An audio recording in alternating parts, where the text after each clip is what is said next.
Assalamu alaikum students and welcome to Forward Public School e-learning for class 9th. This is chapter number 9, Transport, part 3, where we are going to study about the transport in human beings. Transport in human beings, in other words, in other organisms, human beings need a transport system to deliver oxygen, nutrients and other distances to all cells in the body and to take away waste products from them. दूसरे organisms की जैसे इंसानों को भी ज़रूरत होती है एक प्रॉपर ट्रांसपोर्ट के सिस्टम की, जो कि बहुत सी चीज़ों को जैसे कि ऑक्सीजन को, न्यूट्रिएंट्स को और दूसरे ज़रूरी जो सब्सटेंसेस होते हैं उनको सेल्स तक पहुंचाए।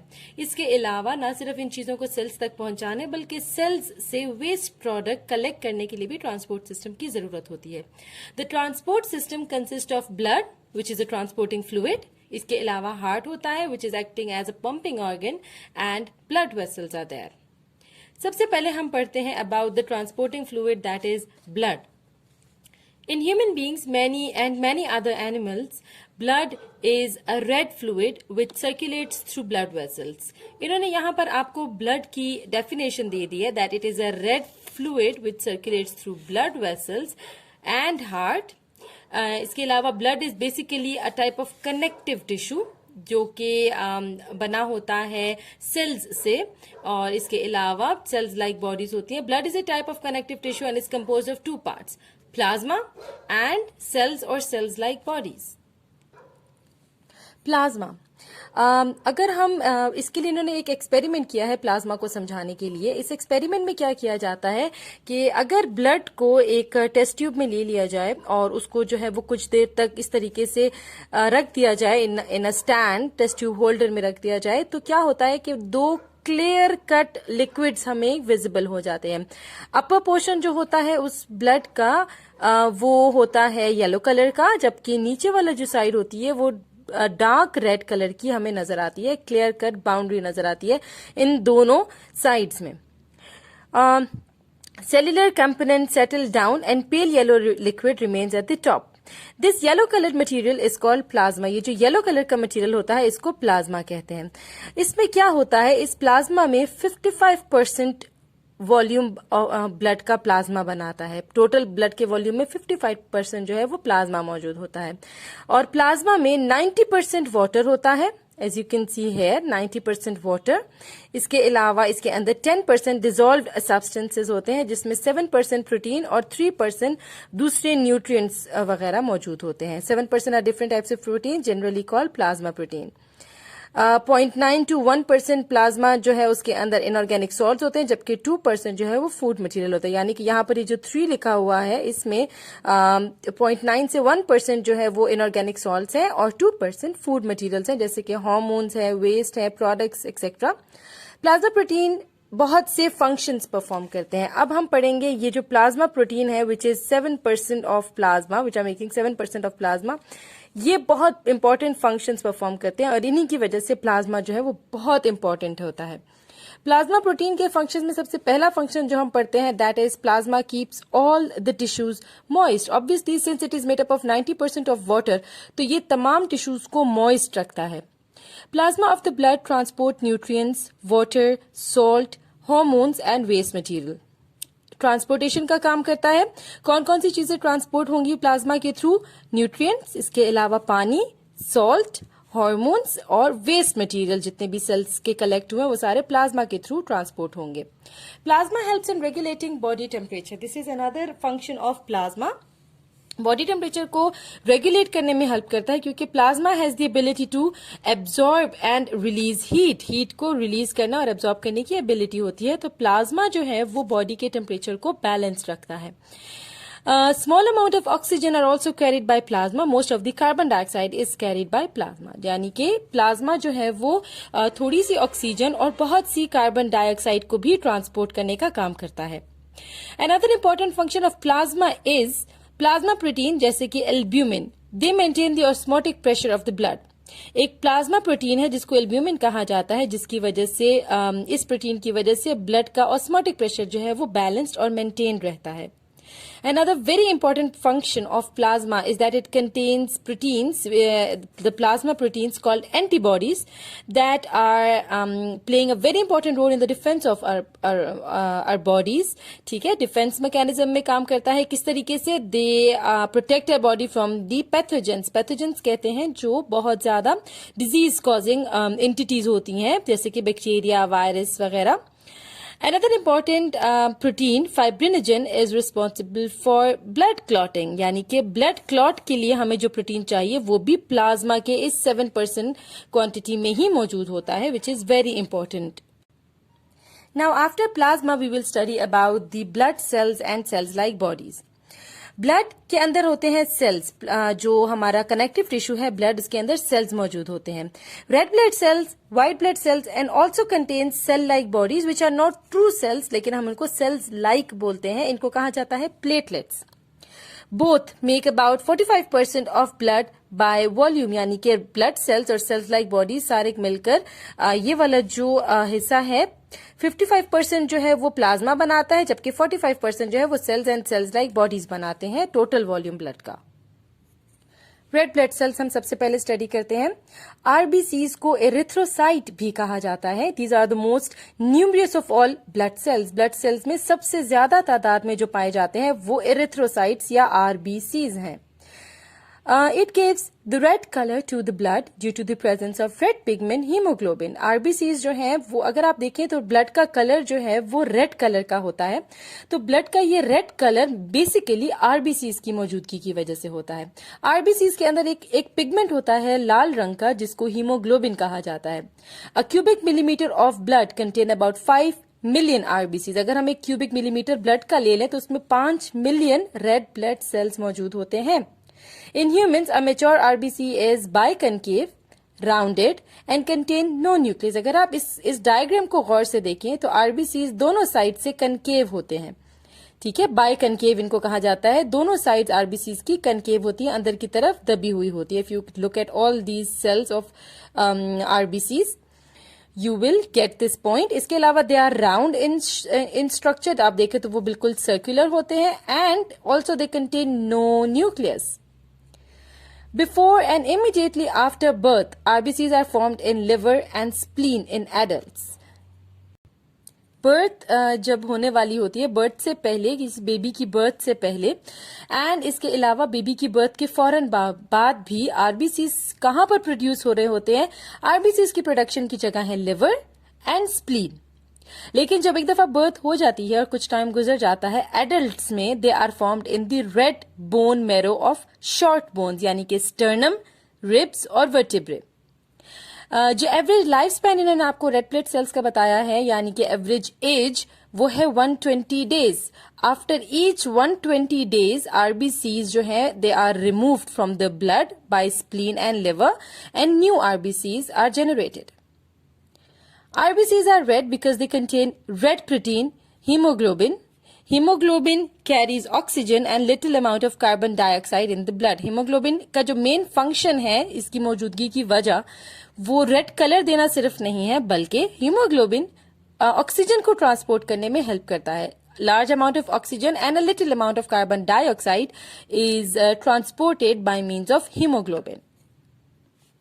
Next is white blood sales, जिनको ल्यूकोसाइट्स भी कहा जाता है.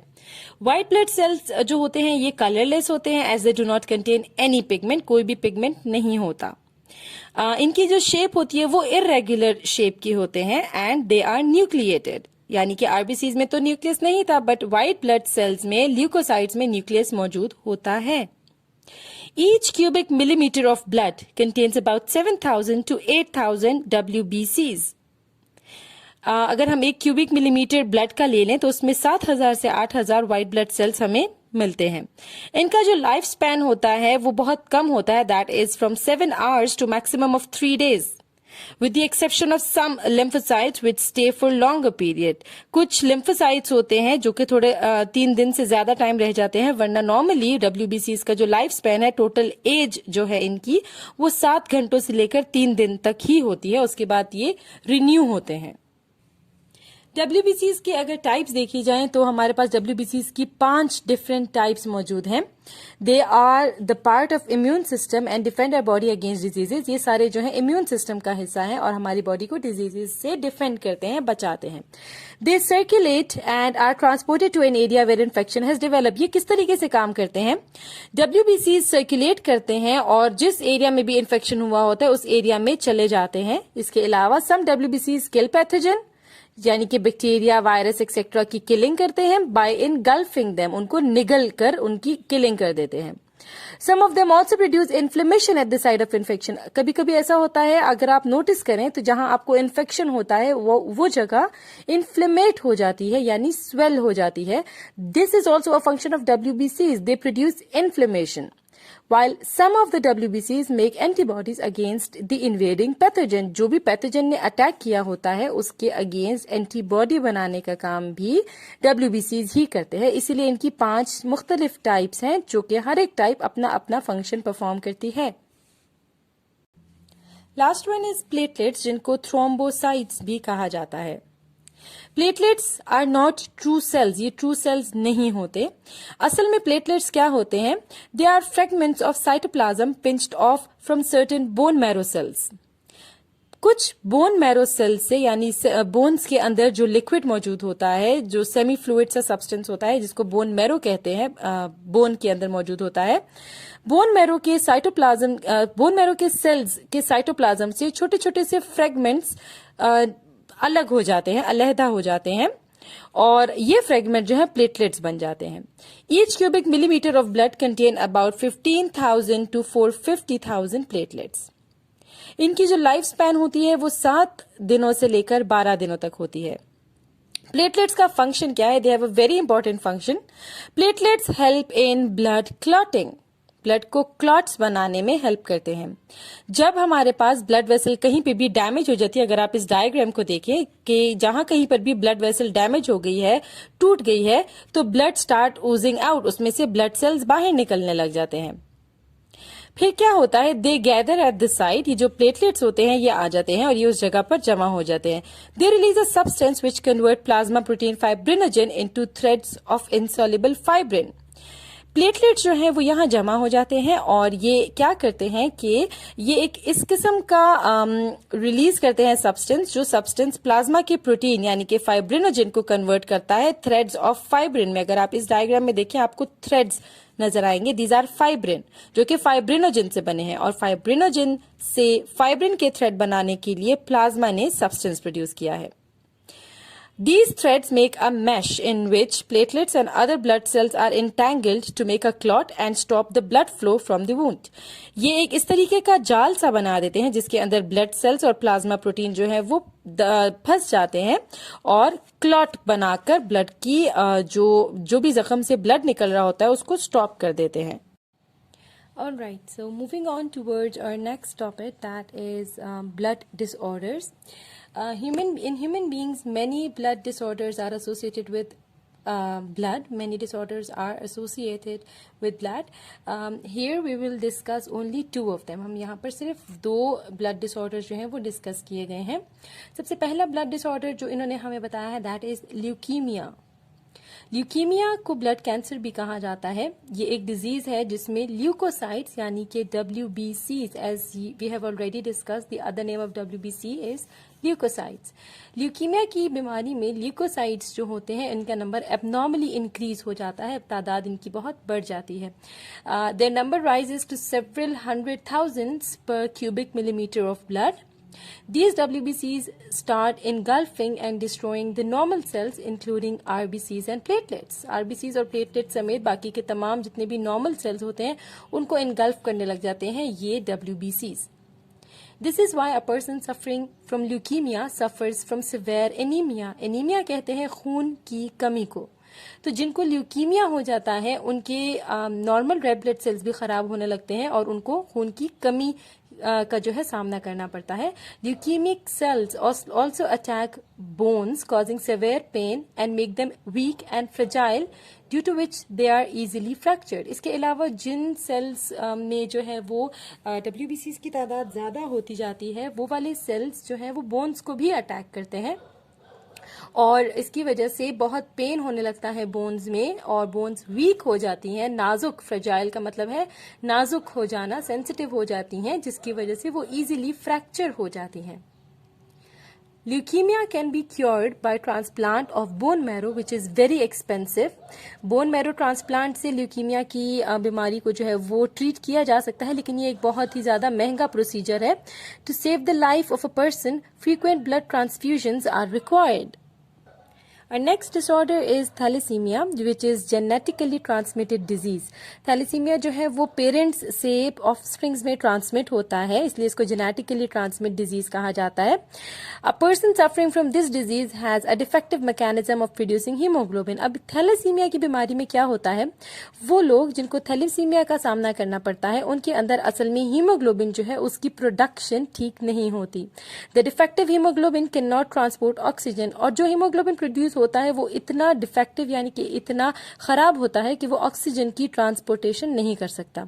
This causes severe anaemia and the patient becomes very weak. इसकी वजह से खून की कमी भी हो जाती है और पेशेंट बहुत वीक हो जाता है, कमजोर हो जाता है. स्प्लीन जो कि एक ऑर्गन है which is located near liver, ये इसकी एनलार्जमेंट हो जाती है. The blood of these patients needs to be replaced regularly with the normal blood of donors. Donors यानी कि जो ब्लड मुहैया कर सकते हैं, हेल्दी ब्लड, उनसे ब्लड लेकर इन पेशेंट्स के ब्लड को रेगुलरली रिप्लेस किया जाता है. Bone marrow transplant is not very effective in this disorder. इस डिसऑर्डर में बोन मैरो ट्रांसप्लांट भी इफेक्टिव नहीं होता. Blood group system, a very important and a very interesting topic. Blood groups के बारे में तो आप सब ने सुना ही होगा. अब ब्लड ग्रुप्स क्या हैं? Blood group is determined by the type of antigen present on the surface of RBCs. हमारे रेड ब्लड सेल्स की सरफेस के ऊपर एक छोटा सा मॉलिक्यूल होता है जिसको एंटीजन कहा जाता है. एंटीजन की टाइप के ऊपर हमने ब्लड को मुख्तलिफ टाइप्स में डिवाइड किया है. N antigen, what is an antigen? Antigen is a substance that stimulates the production of antibodies. एक ऐसा सब्सटेंस जो कि स्टिमुलेट करना मतलब है इनिशिएट करना, स्टार्ट करना. एंटीबॉडीज वो एंटिटीज हैं जो कि पैथोजेंस या जो भी डिजीज कॉजिंग ऑर्गेनिजम्स होते हैं उनके खिलाफ फाइट करती हैं, हमारी बॉडी का डिफेंस सिस्टम बनाती हैं. तो इन डिफेंस सिस्टम के लिए जो है एंटीबॉडीज प्रिपेयर करने वाली चीज एंटीजन कहलाती है, which are present on the surface of RBCs. RBCs की सरफेस पे मौजूद होती है. Antigens that are normally present in the body provoke no response. पहले जो नॉर्मली एंटीजन बॉडी में मौजूद होते हैं वो किसी किस्म का कोई रिस्पॉन्स स्टार्ट नहीं करते. However, when foreign antigen enters the body, the WBCs respond by producing antibodies against them. लेकिन अगर बाहर से कोई एंटीजन हमारी बॉडी में एंटर हो गया तो WBCs उनके खिलाफ एंटीबॉडीज प्रिपेयर करेंगे और उनके खिलाफ फाइट शुरू हो जाएगी. ABO blood group system. ABO blood group system was discovered in 1900 by Carl Landsteiner. एक ह्यूमन बीइंग जो है उनके अंदर इनमें से कोई सा एक किस्म का ब्लड पाया जाता है, या तो ब्लड ग्रुप ए होगा या ब्लड ग्रुप बी होगा या ए बी होगा या फिर ब्लड ग्रुप ओ होगा. अब ये ब्लड ग्रुप्स क्या है, किस बेसिस पे इनको डिफाइन किया गया है?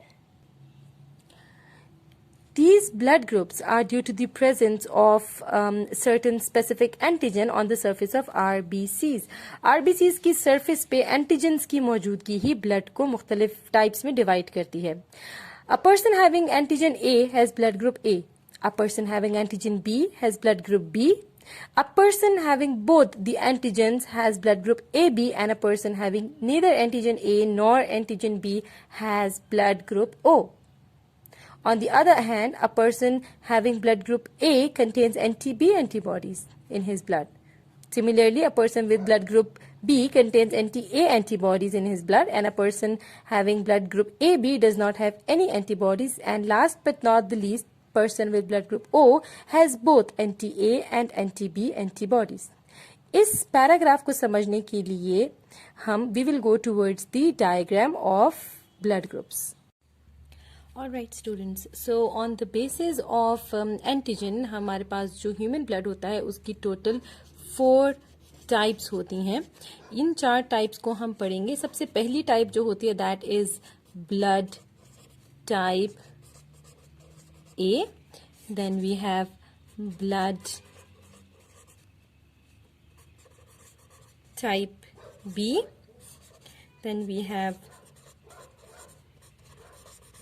blood type AB, and last one is blood type O। ये हमारे पास 4 किस्म के जो है वो ब्लड ग्रुप्स होते हैं।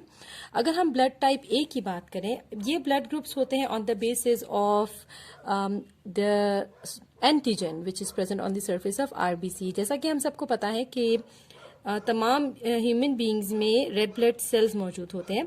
तो रेड ब्लड सेल्स की सरफेस के ऊपर एक एडिशनल मॉलिक्यूल मौजूद होता है जिसको एंटीजन कहा जाता है, जो कि हम पीछे पढ़ चुके हैं, which is responsible for the production of antibodies. अब एंटीजन हमारे पास बेसिकली 2 तरह के होते हैं।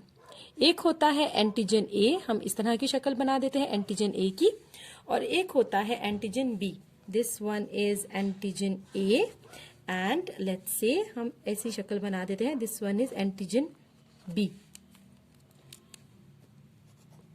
सो द ह्यूमन बींग्स जिनकी ब्लड सेल्स की सरफेस के ऊपर ये इस तरह का एंटीजन है, यानी कि एंटीजन A मौजूद होता है, उनको कहा जाता, they are said to have the blood of type A, यानी कि उनके ब्लड को कहा जाता है that they have blood group A।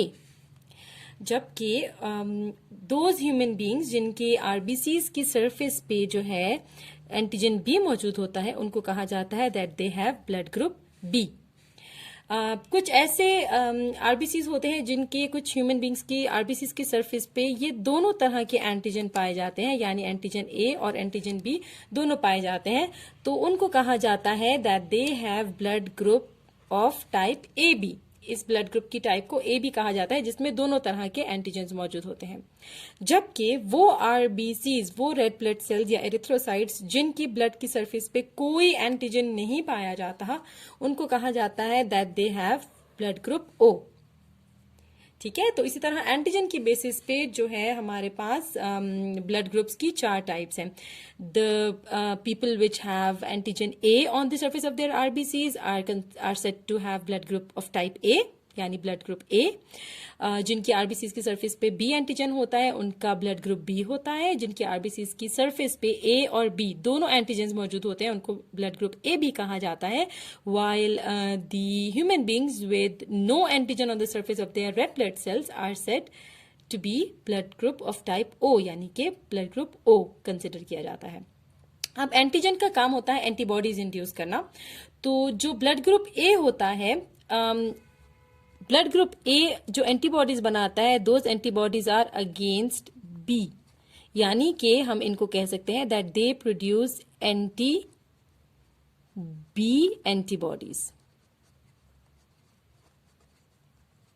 इसी तरह जो ब्लड ग्रुप B होता है वो एंटीबॉडीज बनाता है अगेंस्ट A, यानी कि हम कह सकते हैं that they are producing anti A antibodies.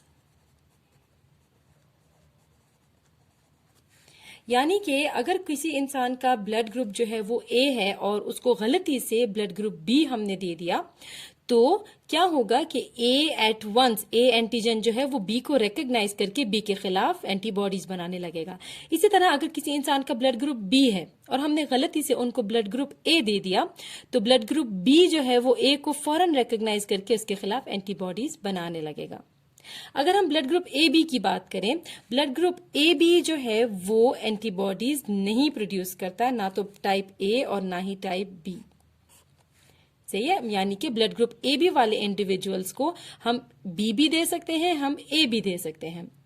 When we talk about blood group O, blood group O जो है वो प्रोड्यूस करता है anti A as well as anti B antibodies, दोनों तरह की एंटीबॉडीज प्रोड्यूस करता है। यानी कि ये जो है ब्लड ग्रुप जो O है, उनको हम अगर ब्लड ग्रुप A देंगे तो भी एंटीबॉडीज प्रोड्यूस होंगी, ब्लड ग्रुप B देंगे तो भी एंटीबॉडीज प्रोड्यूस होंगी, और अगर AB दे दिया जिसके अंदर दोनों एंटीजेंस हैं तो भी एंटीबॉडीज प्रोड्यूस होंगी। यानी कि ये एंटीबॉडीज प्रोड्यूस करता है against all type of blood groups. AB के खिलाफ भी करता है, A के खिलाफ भी करता है, और B के खिलाफ भी एंटीबॉडीज प्रोड्यूस करता है। सो बिफोर ब्लड ट्रांसफ्यूजन किसी को भी ब्लड देने से पहले उनका ब्लड ग्रुप जो है वो चेक किया जाता है। एक होता है डोनर और एक होता है रेसिपिएंट। तो डोनर और रेसिपिएंट के ब्लड ग्रुप्स चेक किए जाते हैं। हम उनको वही ब्लड दे सकते हैं जो उनकी बॉडी एक्सेप्ट करेगी। जैसे कि अगर हम टाइप ए की बात करें, अगर किसी इंसान का ब्लड ग्रुप ए है और हमने गलती से उसको बी ब्लड ग्रुप दे दिया, तो जो रेसिपिएंट होगा उसकी सरफेस पे जो एंटीजन मौजूद है वो ब्लड ग्रुप बी को फौरन से रिकॉग्नाइज करके उसके खिलाफ एंटीबॉडीज बनाएगा। एंटीबॉडीज बनने की वजह से उनका ब्लड कोगुलेट करेगा और and it may result into the death of that person. तो पहले चेक किया जाता है कि ब्लड ग्रुप ए इंडिविजुअल्स को हम ब्लड ग्रुप ए ही डोनेट कर सकते हैं। इसके अलावा ब्लड ग्रुप ए इंडिविजुअल्स को हम ब्लड ग्रुप ओ भी डोनेट कर सकते हैं, बिकॉज ब्लड ग्रुप ओ जो है वो उसके ऊपर सरफेस पे कोई एंटीजन मौजूद नहीं है। जब सरफेस पे ही कोई एंटीजन मौजूद नहीं है तो वो एंटीजन को रिकॉग्नाइज करके उसके खिलाफ एंटीबॉडीज नहीं बनाएगा। इसी तरह ब्लड ग्रुप बी के इंडिविजुअल्स को हम ब्लड ग्रुप बी डोनेट कर सकते हैं एंड हम ब्लड ग्रुप ओ भी डोनेट कर सकते हैं। Blood group A B is considered as universal acceptor,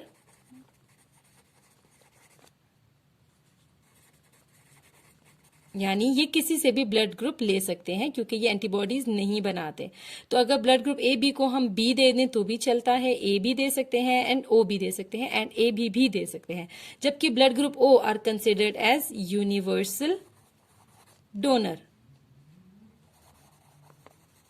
क्योंकि ये जो है किसी को भी ब्लड डोनेट कर सकते हैं। ब्लड ग्रुप ए बी को भी डोनेट किया जा सकता है, बी को भी डोनेट किया जा सकता है एंड ए को भी डोनेट किया जा सकता है। अब हम इसको पढ़ेंगे आपकी बुक से। ब्लड ट्रांसफ्यूजन इन ABO system.